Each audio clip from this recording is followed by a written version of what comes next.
할렐루야. 153 저녁기도에 오신 여러분들을 주님의 이름으로 환영하고 축복합니다. 오늘도 귀한 저녁기도의 시간 가운데 하나님께서 우리 가운데 일하시고 역사하시는 은혜가 있게 되기를 간절히 소망하겠습니다.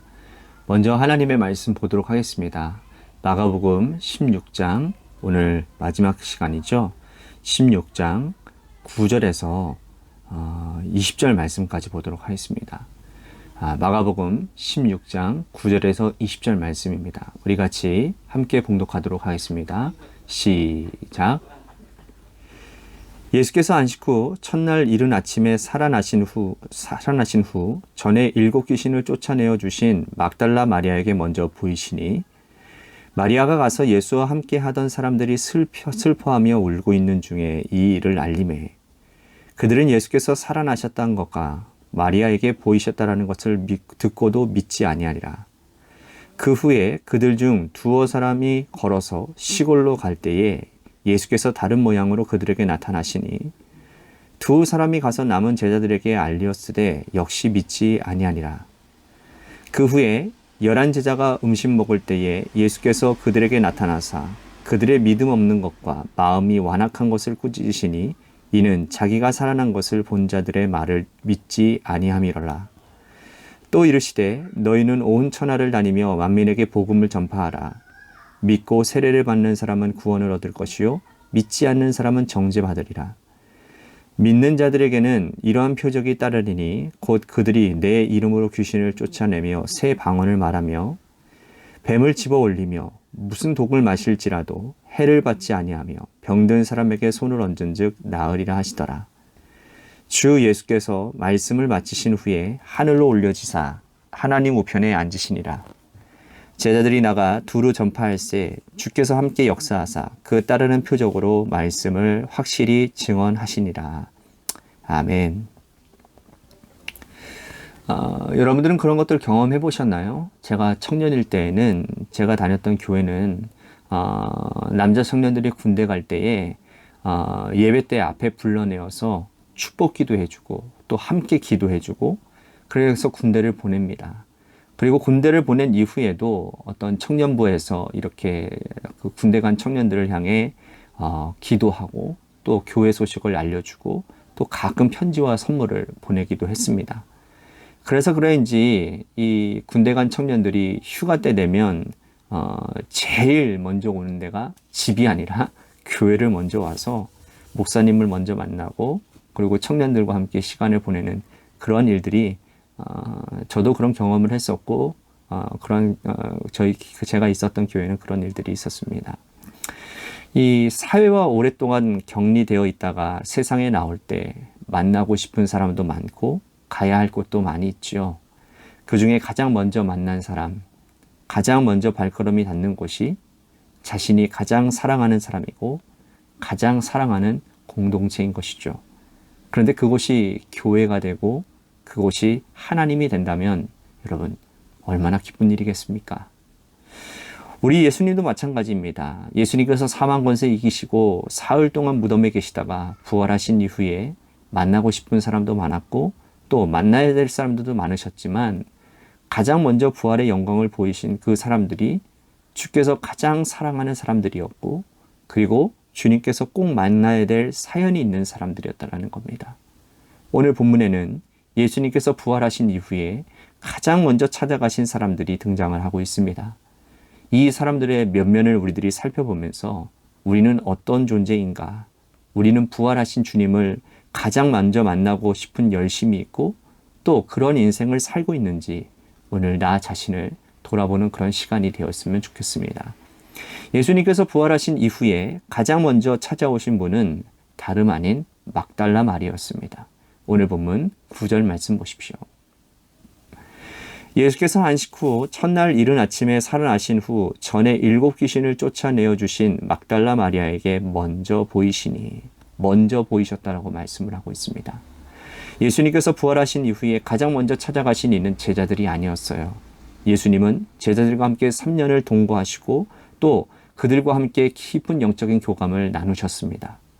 그런데 의외로 주께서 부활하신 이후에 가장 먼저 찾아가시고 자신의 모습을 보인 사람은 7 귀신 들렸다가 나은 막달라 마리아였다라는 거예요. 우리는 15장에서 막달라 마리아가 예수님의 십자가 곁을 끝까지 지킨 것을 알고 있습니다. 모든 제자들이 다 도망가고 예수님의 십자가의 곁을 지킨 사람은 단 한 사람도 없었을 때에, 그때에 이 여인들이 예수님의 십자가를 끝까지 지켰다라고 어제 우리들이 살펴보지 않았습니까? 한 번 은혜 입은 여인들이 한 번 주님의 사랑을 입어서 인생이 바뀌어진 그 여인들, 그 중에 하나가 바로 막달라 마리아였죠. 7 귀신 들린 자로서 영원토록 평생토록 그녀는 귀신 종노릇하며 살 수밖에 없었지만 하나님께서 그녀를 고쳐주시고 예수님의 놀라운 은혜로 그녀는 새로운 인생을 살게 되었습니다. 그녀는 그 사랑을 반드시 기억하고 끝까지 주님의 십자가 곁을 지킨 믿음의 사람이었더라고 어제 말씀을 드렸어요. 그리고 이 여인은 열정도 있었습니다. 예수님께서 십자가에 달려 돌아가시고 안식일이 지난 이후에 안식 후 첫날 예수님의 시신이 뉘어져 있던 아리마대 사람 요셉이 제공한 그 무덤으로 달려간 여인이 바로 이 여인이에요. 한 손에는 향품을 들고 달려갔습니다. 예수님의 시신에 향품을 발라드리기 위해서 안식 첫날 무덤으로 발걸음을 옮겼던 여인이었어요. 제자들은 두려워서 다 모처에 숨어 있을 때 이 여인은 열정을 가지고 주님 만나기 위해 달려갔습니다. 예수님께서는 이 여인의 진실함과 열정을 그냥 흘려보내지 아니하시고 부활 후에 가장 먼저 만나는 영광을 이 여인에게 허락하셨다라는 거예요. 사실 막달라 마리아는 복음서에서 거의 등장하지 않는 이름이었습니다. 하지만 부활 이후에 주께서 이 여인을 가장 먼저 만나주심으로 이 여인의 입을 통해서 제자들도 예수님의 부활의 소식을 듣게 돼요. 예수님께서는 이 여인을 부활을 전하는 자로 세워주시고 한 번 더 이 여인을 통해서 이 모든 세상에서 하나님의 놀라운 역사를 허락하도록 보여주셨습니다. 오늘 우리들에게도 이러한 역사가 일어나게 되기를 바라겠습니다. 예수님의 십자가 곁을 지키는 의리가 있고 열정이 있으면 부활하신 주님께서 영원토록 우리와 함께 동행하시고 우리의 이 무지하고 연약한 인생 가운데서도 부활의 영광을 함께 누리며 나눌 수 있는 축복을 허락하신다라는 사실 말입니다. 자, 또한 주님께서 막달라 마리아를 만난 후에 두 번째로 찾아가신 사람들이 있는데 12절 말씀을 보십시오. 그 후에 그들 중 두 사람이 걸어서 시골로 갈 때에 예수께서 다른 모양으로 그들에게 나타나시니 두 사람이 시골로 낙향하는 중이었습니다. 예수님께서 이들에게 부활의 영광의 모습으로 보여주시는 거예요. 자, 여러분들 이 사람들이 누구인지 짐작이 가시나요? 누가복음에 엠마오로 가는 두 제자의 모습 기억나시죠? 아마 그 두 제자였을 것 같습니다. 엠마오로 가는 두 제자들의 상황은 어떤 상황이었죠? 예수님께서 십자가에 무기력하게 돌아가시는 모습 가운데서 상실감에 빠져서 시리에 빠진 제자들이었습니다. 그죠? 이들은 12제자에는 포함되지 않은 사람들이었지만 예수님을 진심으로 정성껏 성심껏 따라다녔던 사람들이었습니다. 하지만 이들도 예수님이 십자가에 달려 돌아가시는 모습을 보고는 낙심할 수밖에 없었죠. 아마 이들도 여느 제자들과 같이 여느 사람들과 다름없이 예수님을 정치적 해방자로 생각했을 것입니다. 그랬기에 그들이 원하는 것이 이루어지지 않자 예수님이 그냥 힘없이 십자가에 달려 돌아가시는 것을 보니 예수님에 대한 기대를 접고 이제는 고향으로 터덜터덜 발걸음을 옮기는 것이었죠. 여러분, 우리가 신앙생활 하다가 실패한 이후에 주님에 대해서 실망한 이후에 이제 내 인생은 끝났다라고 생각하고 이제는 나는 돌아가서 어떤 인생을 살까 낙심하는 자들에게 주께서 엠마오로 가는 두 제자들에게 나타나셨던 것처럼 우리들에게도 보여주시고 부활의 영광을 함께 보여주실 줄로 믿습니다. 주님께서는 엠마오로 가는 이 두 제자들에게 나타나시고 동행하셨지만 그들은 영안이 떠 있지 않았기 때문에 주님을 발견하지 못했습니다. 오랫동안 함께 그 길을 동행하시다가 식사하시면서 주님이 말씀을 풀어주실 때에 그때서야 그들이 주님인 줄을 깨닫게 되지요. 그래서 주님은 사라지고 보이지 않았습니다. 오늘 우리가 부활하신 주님이 상실감과 낙심 가운데 있는 우리들과 함께 하심에도 불구하고 우리가 어떤 상황 때문에 우리들이 어떤 죄성 때문에 영적인 둔감함 때문에 눈이 감겨졌기 때문에 주님이 나와 함께 하신 것을 깨닫지 못하고 발견하지 못한다고 한다면 꼭 기억하시기를 바랍니다. 내 실망과 내 환경 때문에 주님을 바라보지 못하는 것이 얼마나 안타까운 일인지 말입니다. 여러분 기억하십시오. 그러한 상황 가운데서도 우리 주님은 늘 우리와 함께하고 계신다라는 겁니다.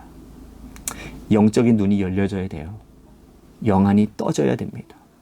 그래야 우리 안에서 일하시는 주님을 볼 수도 있고 그분과 우리들이 함께 동행하며 하나님의 역사에 동참하고 하나님의 일하심을 볼 수 있다라는 사실이죠. 오늘 이 저녁 시간에 그 주님을 바라볼 수 있는 영적인 분별력을 갖게 되게 되려고 기도해야 될 것입니다. 세 번째로 주님께서 찾아가신 사람들이 있습니다. 14절 말씀 보십시오. 그 후에 11 제자가 음식 먹을 때에 예수께서 그들에게 나타나사 그들의 믿음 없는 것과 마음이 완악한 것을 꾸짖으시니 이는 자기가 살아난 것을 본 자들의 말을 믿지 아니함이로라. 세 번째로 주님께서 나타나신 사람들이 누구입니까? 11명의 제자들이죠. 왜 11명입니까? 가룟 유다는 이미 세상을 떠났기 때문입니다. 이 11 제자는 예수님을 배반한 자들이에요. 그들은 두려워서 문을 꼭꼭 닫고 숨어 있었습니다. 그리고 이들은 막달라 마리아로부터 전해 들은 이야기를 예수님께서 부활하셨다라는 그 소식을 믿지 않았던 것 같아요. 하지만 주님은 이들의 믿음 없음을 책망하지 아니하시고 이들을 찾아가셨습니다. 요한복음에 의하면 주께서 이들을 찾아가셔서 하신 첫 번째 음성, 첫 번째 말씀이 뭔지 아세요? 평강이 있으리라. 너희에게 평강이 있으라 라는 말씀이었습니다. 불안에 떨고 있는 자들, 이제 나도 예수님처럼 잡혀가서 십자가형을 받겠구나 라고 해서 두려워서 문을 닫고 숨어있는 불안을 떨고 있는 자들에게 주님께서는 부활의 영광으로 찾아오십니다. 그리고는 평강이 있을지어다 라고 말씀을 하시는 거예요. 제자들처럼 여러분 우리의 인생도 불안 가운데 살고 있는 사람들이 굉장히 많이 있습니다. 정말 불확실한 세상 가운데서 나의 경제생활은 어떻게 될까? 우리 자녀들은 어떤 인생을 살까? 나는 어떻게 될까? 우리 민족의 미래는 어떻게 될까?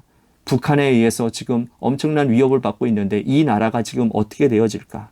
전쟁이 일어나고 있고 냉전 체제 가운데서 경제적으로 굉장히 어려운 상황 가운데서 이 지속적인 이런 불안한 상황 가운데서 내가 어떻게 살아갈 수 있을까? 그러한 불안 가운데서 주님이 우리에게 찾아오십니다. 부활의 주님께서 우리들에게 찾아오시는 거예요. 문제는 우리가 마음 문을 열고 주님께서 말씀하신 평강을 받아들일 수 있느냐 없느냐라는 문제인 것이죠. 우리들에게 달려있는 겁니다. 주께서는 부활의 영광으로 찾아오신 사람들을 순차적으로 보여주십니다.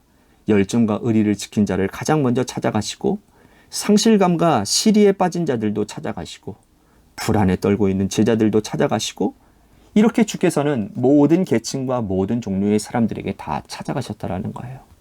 그런데 우리는 여기서 영적인 소원을 하나 가져야 됩니다. 그것은 뭔지 아십니까? 부활하신 주님을 가장 먼저 만나고 싶다는 영적인 소원. 나도 막달라 마리아처럼 부활하신 주님께서 나를 가장 먼저 찾아오셨으면 좋겠다라고 하는 이 영적인 소원, 이 소원이 오늘 우리 가운데 있었으면 좋겠습니다.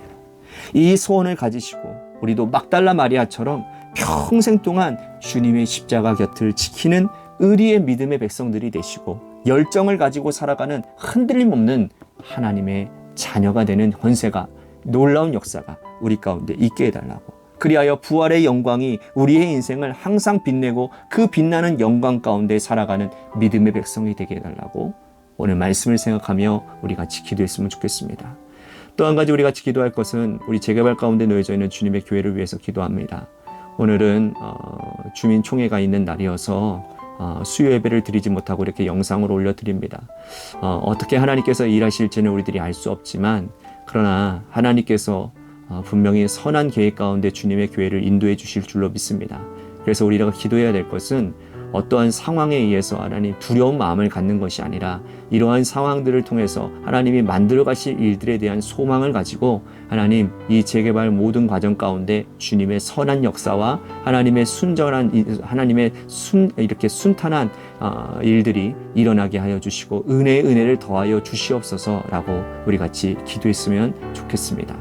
또 한 가지 우리 육신의 질병으로 고통당하는 분들 많이 있습니다. 저희 교회에 새벽 예배마다 예배마다 또 주일날에 이렇게 온라인으로 예배 드리고 계시는 우리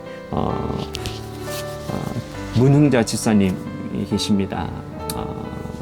따님이 이렇게 투병 중이라서 온라인으로 예배 드리고 계시는데요. 우리 그분의 따님인 우리 김태희 청년을 위해서, 암투병하고 있는 김태희 청년을 위해서, 또한 지금 장마비 증세로 입원하고 있는데 이 일을 위해서 여러분들 기도해 주시기를 바라겠고요.